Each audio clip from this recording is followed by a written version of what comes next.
Hello again, my name is Tom Irvine, and I'm the instructor for this Shock and Vibration webinar series. And I again thank Dr. Curtis Larson and the NASA Engineering and Safety Center, NESC, for their support of this webinar series. Well, we've been talking about mechanical shock, and more particularly in the last unit we introduced pyrotechnic shock, and we're going to continue on today with pyrotechnic shock, or you might just say pyroshock. And we actually have two topics that we're going to be considering. The first is aliasing, and the second is spurious trend removal. And these two topics are somewhat related in that they both address different types of errors that can occur when we measure mechanical shock data.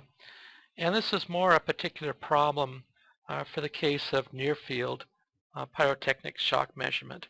We've talked about the need for analog anti-aliasing filters in a previous webinar unit, and it's very critical that they be used for shock measurements. Among other reasons is that particularly for pyrotechnic shock, we just simply do not know what the maximum source energy that will be present in the data, or in the event I should say. And because we're ignorant, and because this ultra-high frequency energy is simply unknown, we need to protect our data, our lower frequency data, by passing that data through an analog anti-aliasing filter prior to digitization. And if anti-aliasing filters are not used, there is a possibility that our shock response spectrum plots could have errors up to 20 dB, which is quite a high error. Now, in order to get that 20 dB error to occur, though, the source event must have a massive amount of ultra-high frequency energy. And that might seem rather hypothetical, but it actually can occur, especially for near-field measurements of linear-shaped charge or explosive bolts or other type of charges. And this actually can happen in laboratory settings. So here's a typical laboratory setup for high amplitude, high frequency mechanical shock. And this would be maybe used when the SRS level, maybe if the specification has a plateau, that plateau level is above, say, 10,000 SRSGs. And in this case, a typical test setup would be to take the unit under test or avionics box, whatever it might be, and to mount it on one side of a plate, or maybe to a shelf attached to that plate. And then on the other side of the plate is to take some detonation cord. Now this detonation cord, just in this image, if you just look at it, it kind of looks like that yellow utility rope, nylon utility rope that you might purchase at a hardware store. But in this case, what it is, it's called a textile explosive cord. And in this particular case, it has a load of 50 grains per foot of PETN explosive. And largely through trial and error, rather than through calculation, the test conductor has to determine what length of cord should be used and how that should be attached to the plate. In other words, should the explosive cord be coiled up, or should it be kind of put in like a snake-like pattern? And that's really kind of just a black art. There's no governing differential equation for that. Well, the concern is that in some cases up to 50 feet of this detonation cord might be used. And again, the maximum frequency energy that detonation cord puts out, that's simply an unknown. We don't have the instrumentation, the right instrumentation and high enough sample rates and to actually even measure that. And really, the SRS specifications typically just go up to about 10,000 hertz anyway. So beyond that, we don't know, and to some extent we don't care. But because we're ignorant of what kind of high frequency energy, ultra high frequency energy might be present, it is very important to have a analog anti-aliasing filter for that accelerometer data. Another side note, this is something like a little bit of a soapbox type comment, is that say an avionics box is to be mounted on a launch vehicle and it's 12 feet away from the separation plane. Well, at 12 feet away, that could well be what we call a far field situation where the response is dominated by structural modes. It depends on the material and joints and a few other parameters. Well, so let's say we've done a ground test and we've measured the shock at a particular mounting point in the far field, say 12 feet away. And the first thing we're going to do is make a conservative envelope. We're going to probably take whatever that SRS was and just draw a ramp and maybe a plateau that envelops it. Well, then someone's going to come along and say, well, this was just one data point from one test, so we have to add a statistical uncertainty factor to that. So then we might add 3 dB or 4.5 dB, whatever. And then we might say, well, this one accelerometer data needs to cover an entire zone in this far field.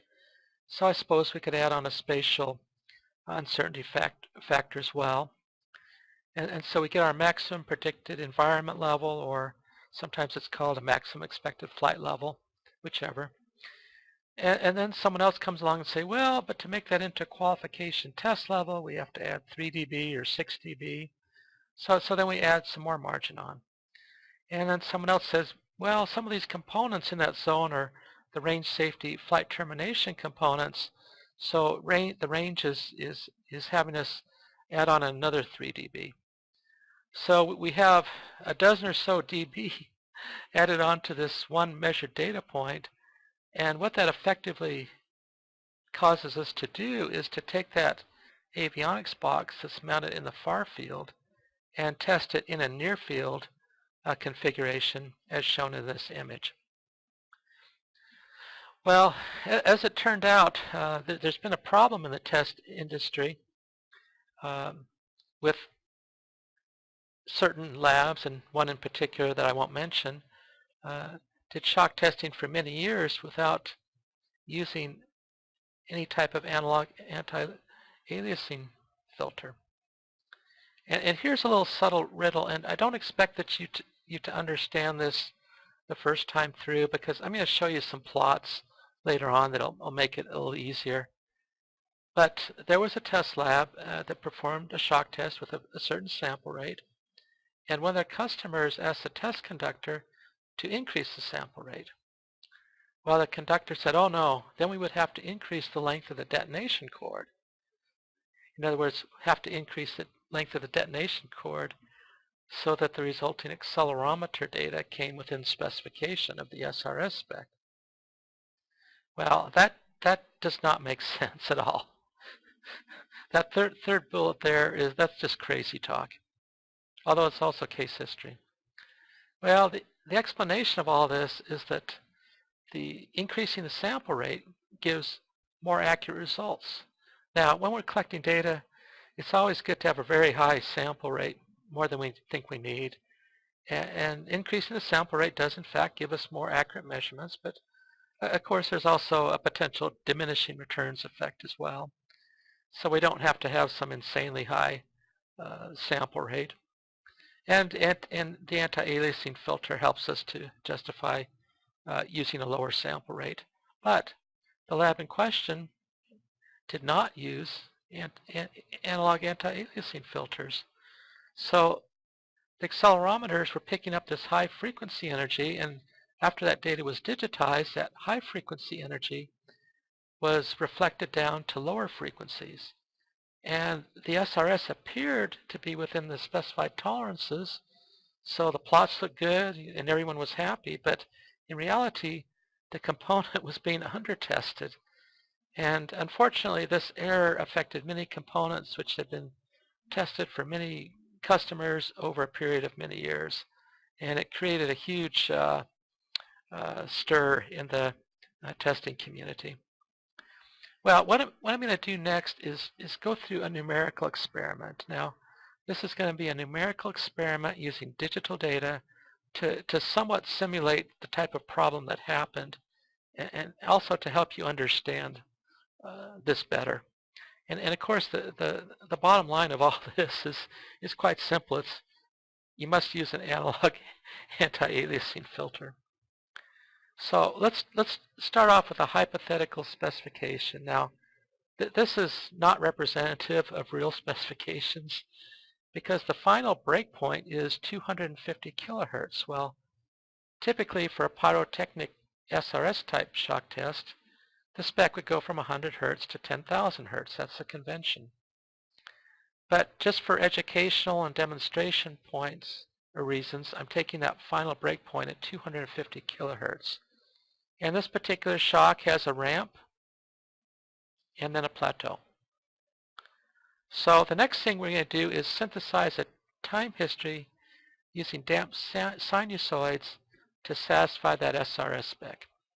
And actually in the webinar unit that I'm going to record 1 week from now, which will be the next one, we're going to learn how to do synthesis ourselves.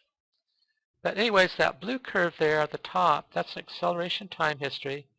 It's synthesized to satisfy the SRS spec in Table 1, and it's sampled at 2.5 megahertz. Well, as you recall, the final breakpoint in the Table 1 was at 250 kilohertz. So this is 10 times higher, and the waveform is carefully controlled so that there are no energy components above 250 kilohertz. So we're going to say that this blue curve, that's the true data. It represents the true analog data with no aliasing error.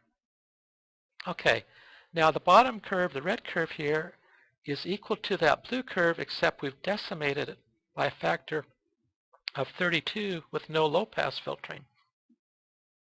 So in other words, for that blue curve, we've taken every 32nd point and plotted it, and we've discarded all the other points.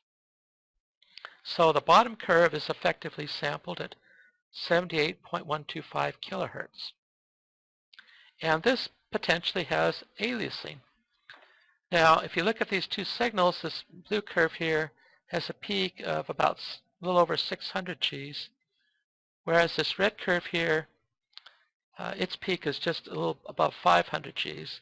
So you can already see that there's a little bit of, you might call that peak clipping effects going on. And also we're concerned that with this red curve that there could be aliasing. And the reason there's aliasing is because, the potential for aliasing is because the shock energy goes out to 250 kilohertz. But this data is sampled at less than that, at 78.125 kilohertz.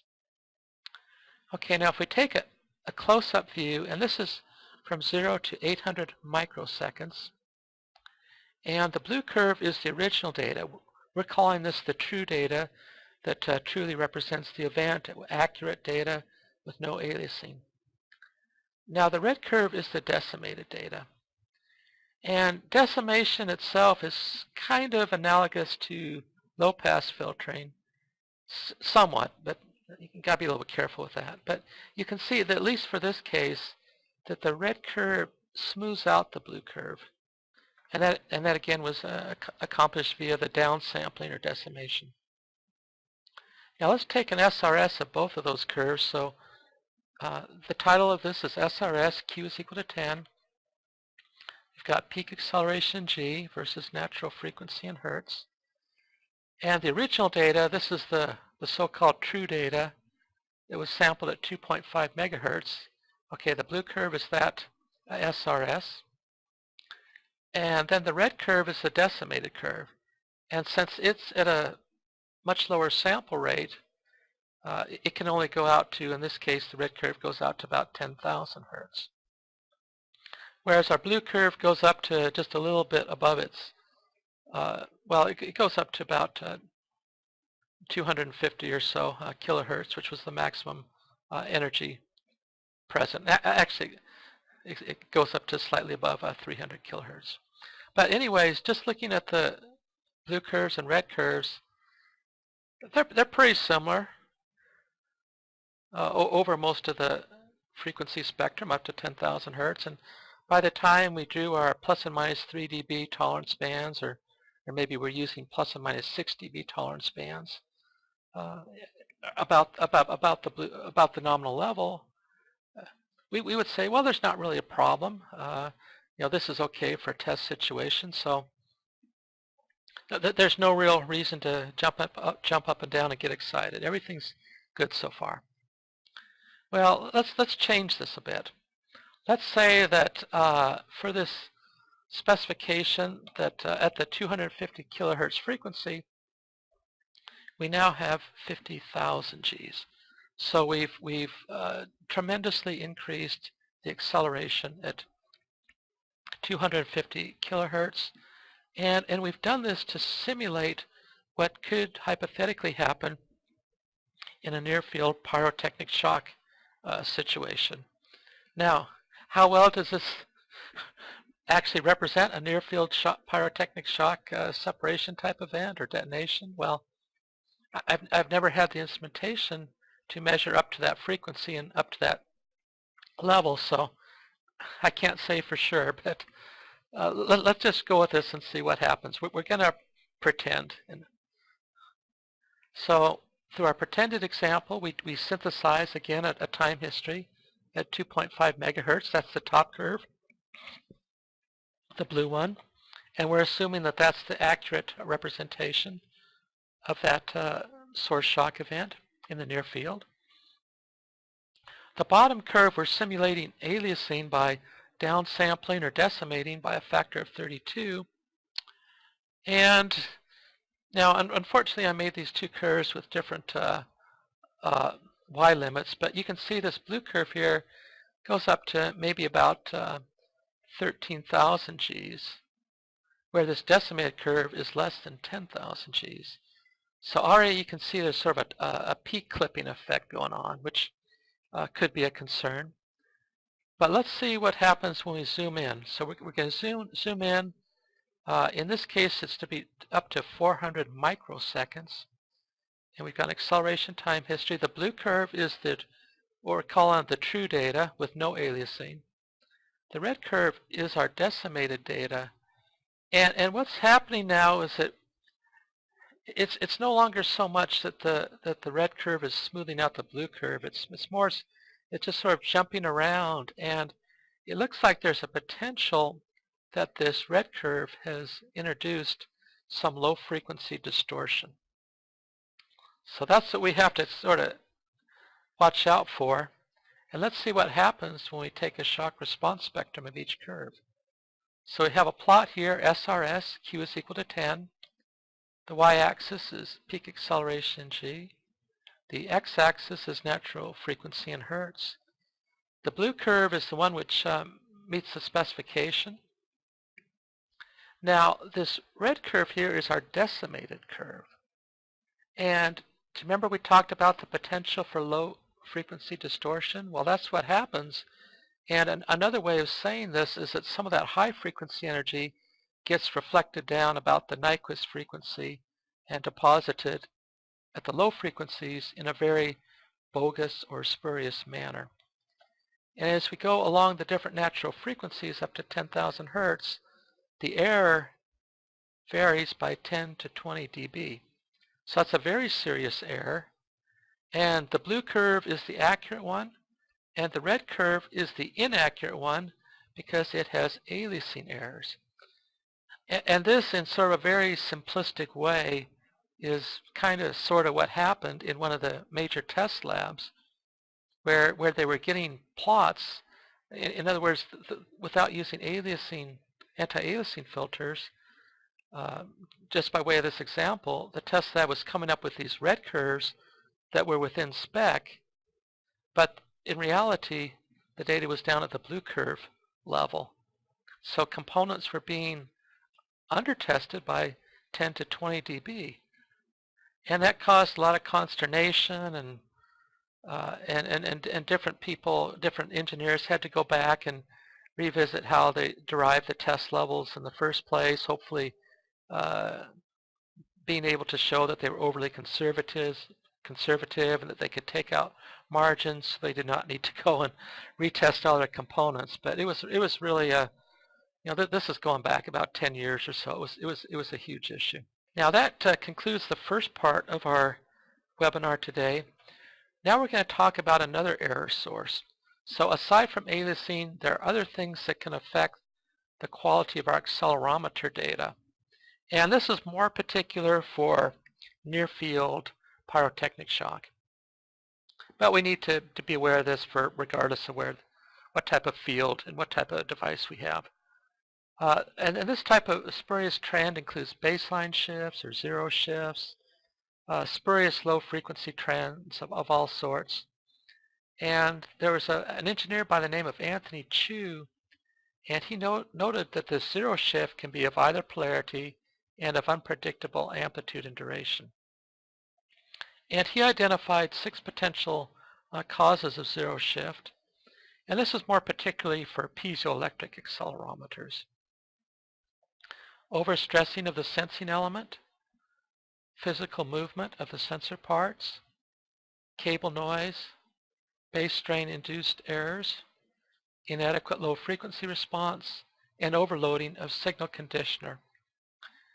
And one of the things to keep in mind is that it is very difficult to accurately measure high frequency, high amplitude energy while simultaneously measuring low amplitude, low frequency energy.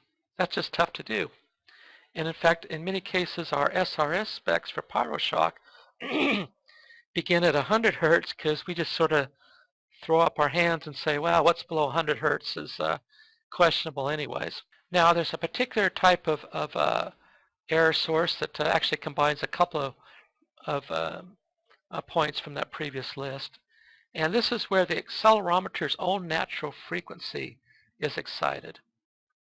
And this is particularly a problem if it's a piezoelectric crystal accelerometer, although it can happen for other sensors as well, other sensor types as well. And this piezoelectric accelerometer may have its amplification factor of Q greater than or equal to 30 at resonance. So this resonance, it can be excited by this high frequency source energy, and that creates a spurious output. And some of the effects of that spurious output actually show up at the lower frequencies. We'll talk more about that here shortly. And Chu noted a few other points I'll mention. That when this crystal resonance gets excited, that can cause problems for the signal conditioner to be overloaded.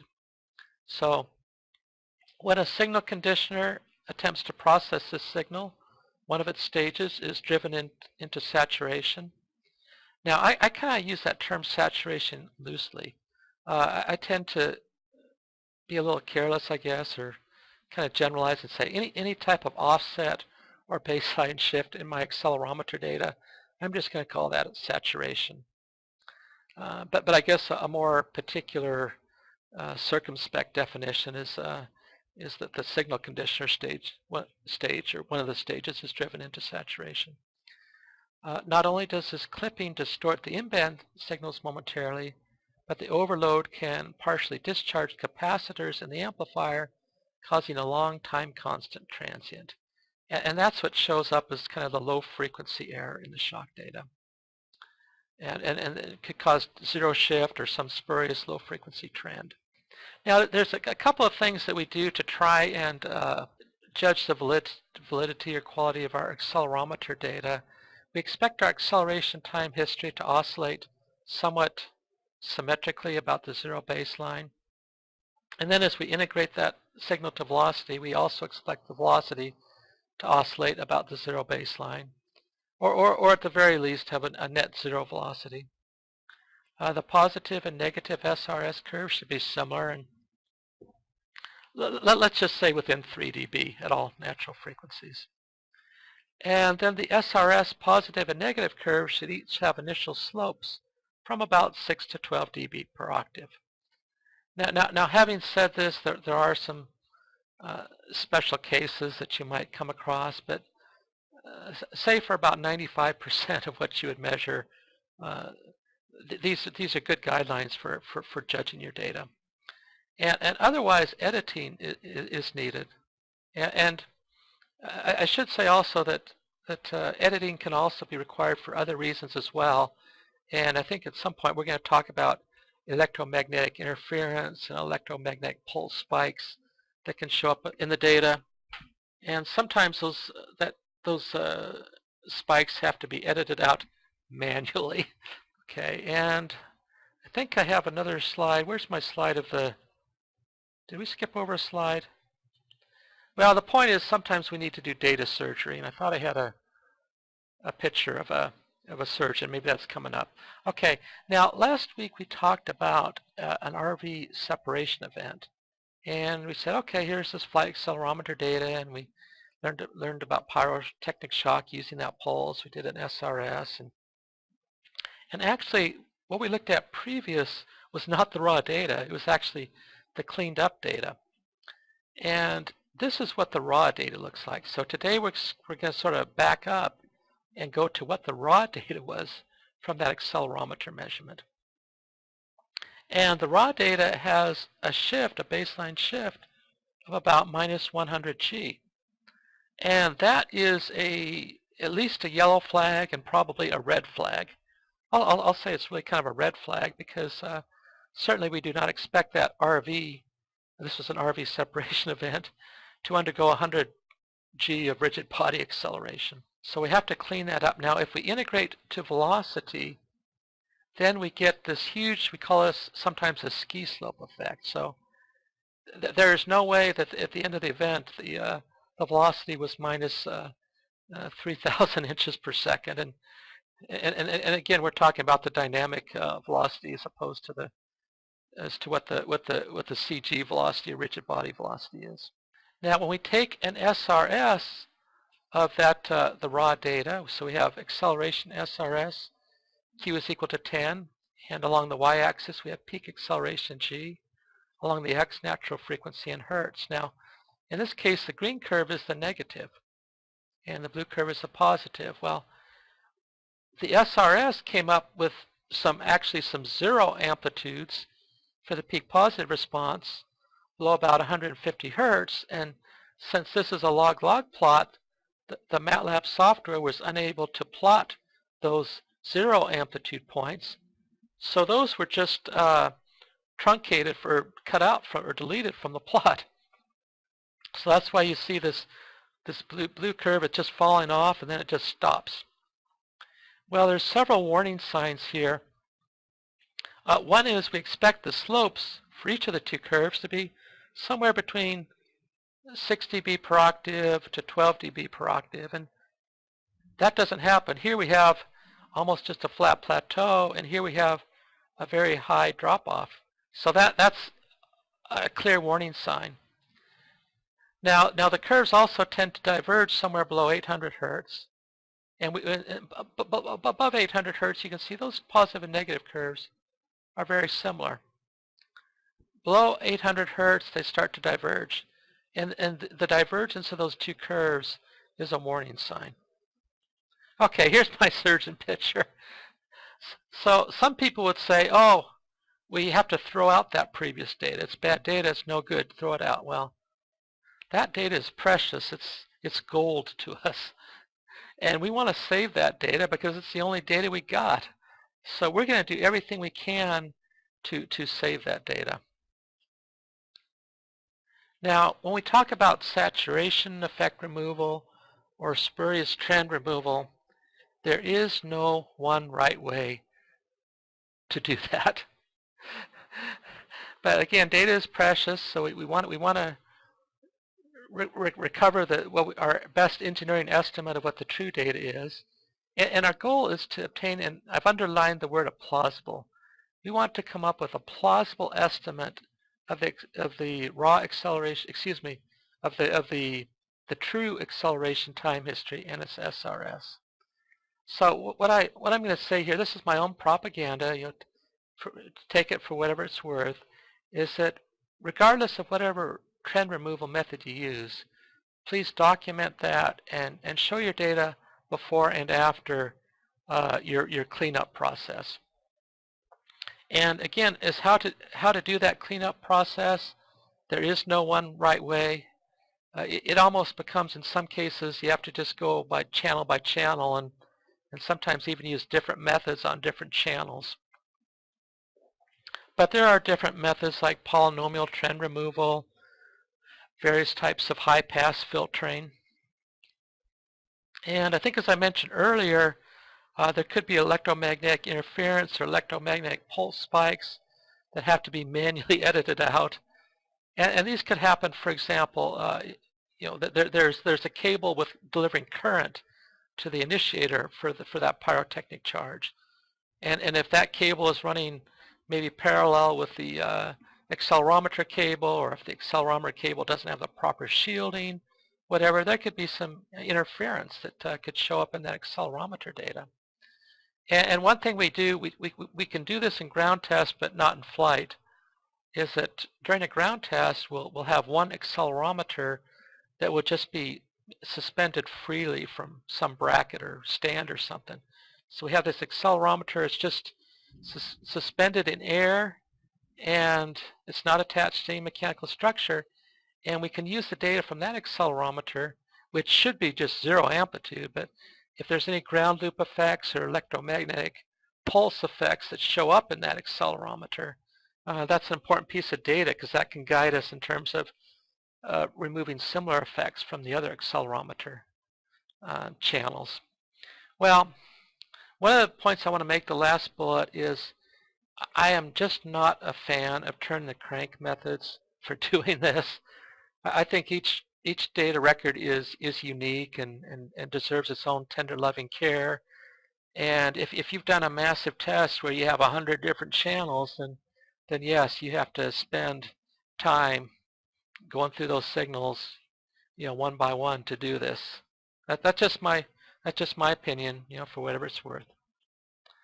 Okay, now the method that I'm going to demonstrate, which is, again, this is only one of several potential methods, but I think it's a pretty good one for general purposes.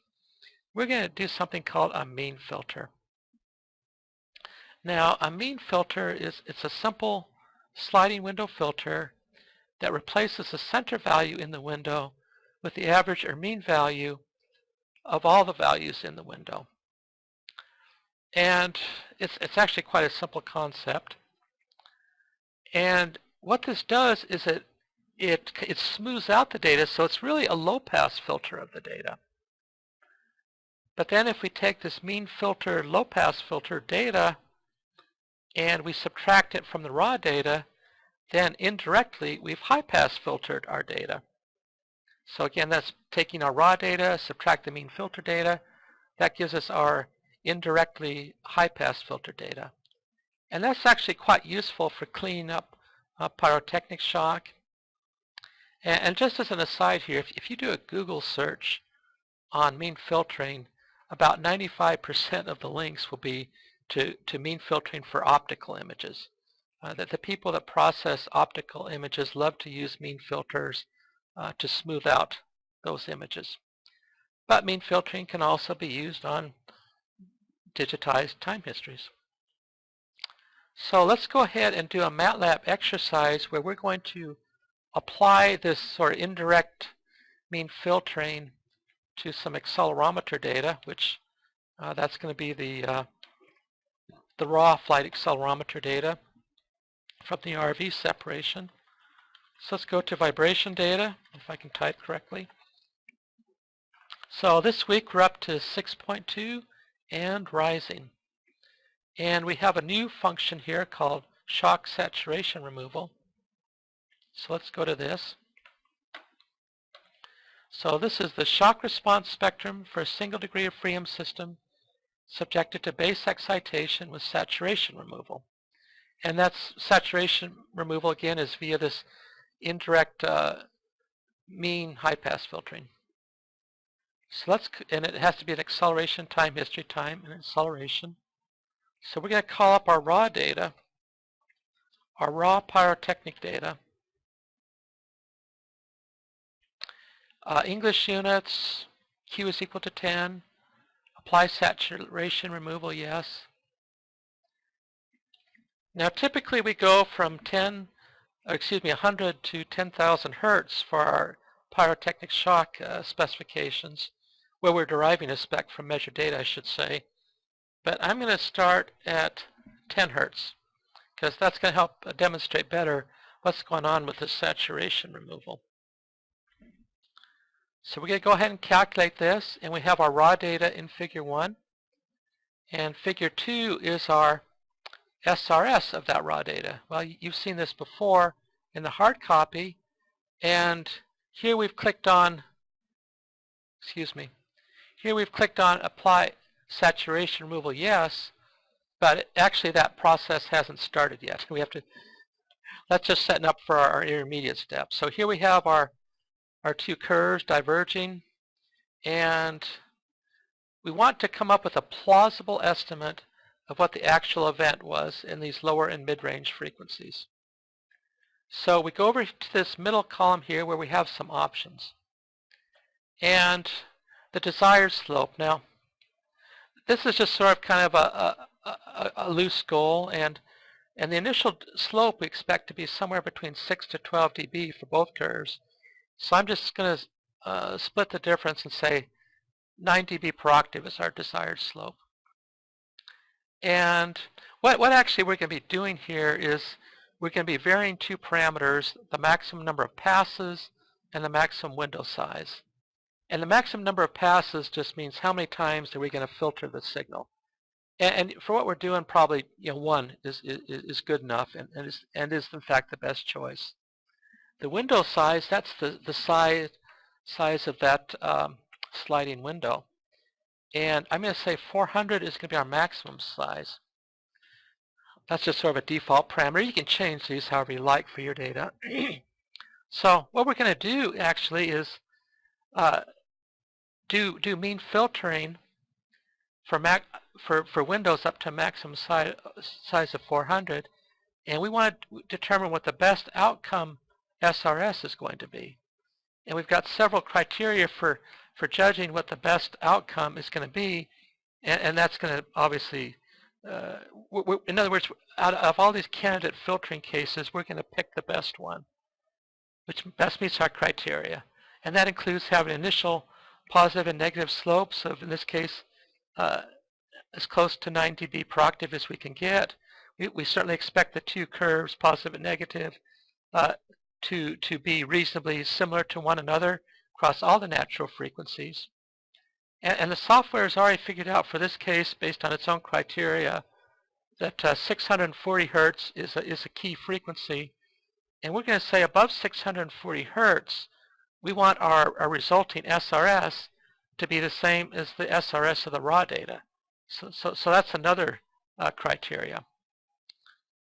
So we've got a couple of criteria set up, and we're just going to go ahead and punch the calculate button, and it's not actually going to do 400 cases for window size because the window size has to be odd, so it's going to just go through about 200 or so cases, and it's going to go through that mean filtering process where it low pass filters the data for each candidate, and then subtracts the low pass filtered signal from the raw data to get an indirect high pass filtered signal, then taking the SRS of each of those candidates, and then evaluating per the criteria I just explained.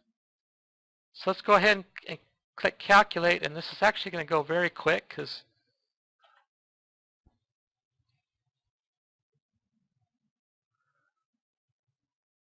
okay, so in this case here, we have a whole bunch of plots that we're going to have to look at for our cleaned up data. And I need to be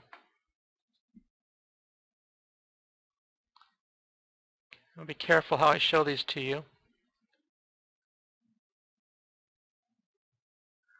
Okay, I've got 3 time histories across the top. This first one is our raw time history. The second is a saturation estimate time history. So through that mean filtering and going through all those candidates, this is what the software estimates that the saturation was. So we're assuming that this is the portion that is spurious or is bogus? Well, one of the things that we've run up against is in our well-meaning desire to remove the bad data, we're probably also removing a little bit of the good data as well. And that's just something we have to acknowledge. It's just a practical limitation. But this shock event, here it goes up to about plus or minus 5,000 Gs. And this is going from 50 to about minus 250 Gs. So we're willing to sacrifice a little bit of the good portion of the signal in order to take out some of the bad part of the signal, or as much of the bad part of the signal as we can. So on the right, we have the cleaned up signal. So basically what we've done is we started with figure 1, this curve.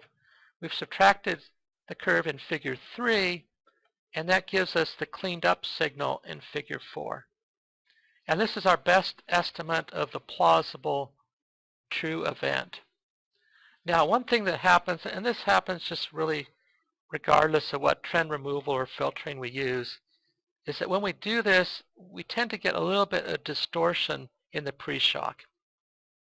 And we can somewhat mitigate that by just taking a smaller portion of pre-shock. We need to have a little pre-shock there, but just taking the minimum pre-shock that we can get away with. And there's actually some trade-offs. So we're not trying to just come up right against the initial peak. We do need, for some practical reasons, to have a little bit of pre-shock. So, but anyways, we're going to say, okay, that little pre-shock distortion we can live with. Okay, now I'm going to show you the corresponding velocity to our cleaned up signal. And that ski slope effect is gone. The velocity shock is oscillating somewhat symmetrically about its zero baseline, as is the case for our cleaned up accelerometer data. You can see that the pre-shock distortion effect becomes a little more amplified in the velocity time history. And there's sort of some low frequency things going on here. Now, there is some uncertainty about this. It depends a lot on how we process that data.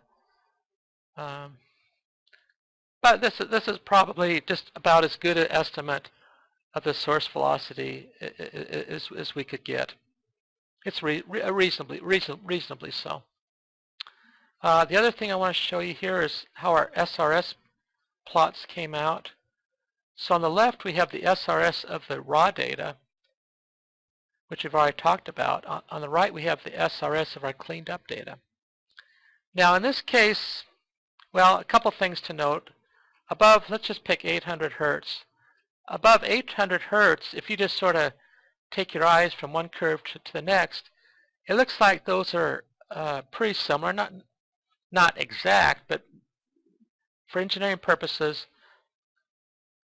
the positive and negative as we go from one plot to the next are pretty reasonably close. And that's good because we do not want our saturation removal to affect the known good portion of the shock. Now in this cleaned up data here, we have a slope, and our desire was 9 dB per octave, and we may have somewhere around 7 or 8 dB per octave, and that's okay. And the positive and negative curves, while not exact, they're certainly better than what we have on the left. So we have more.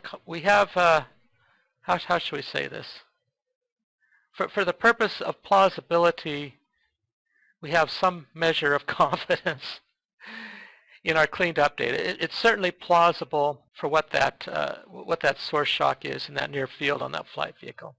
Now, some people might say that, oh, below 800 hertz, we should discard the signal and say below 800 hertz, we just don't know, and we don't want to show anything that's bogus.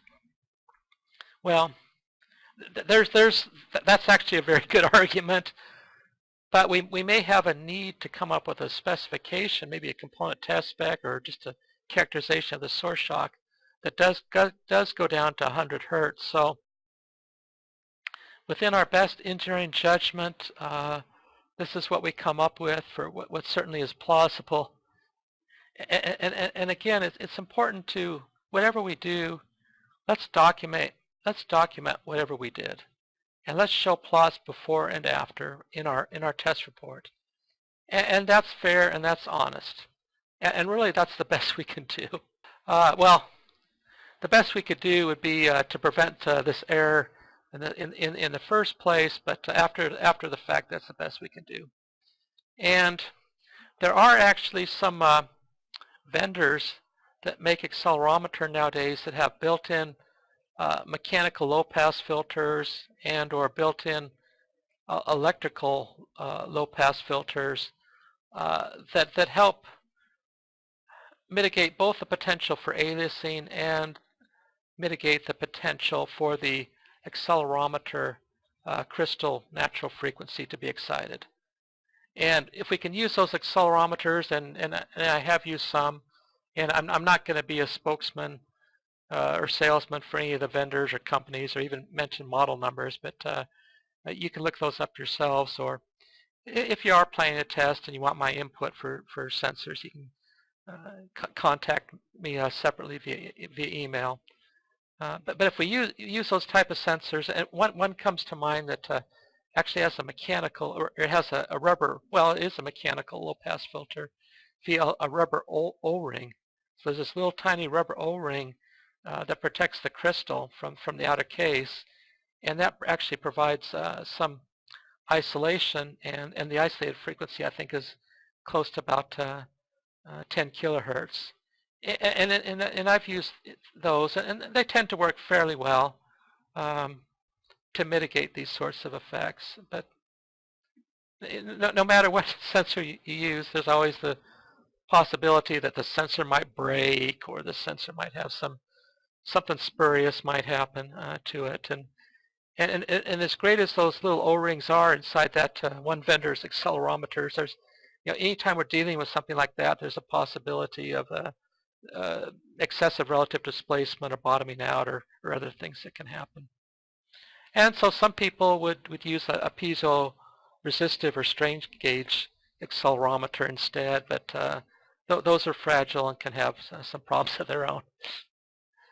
Okay, so I think we're just going to close out here looking at a couple of plots that I've already described to you.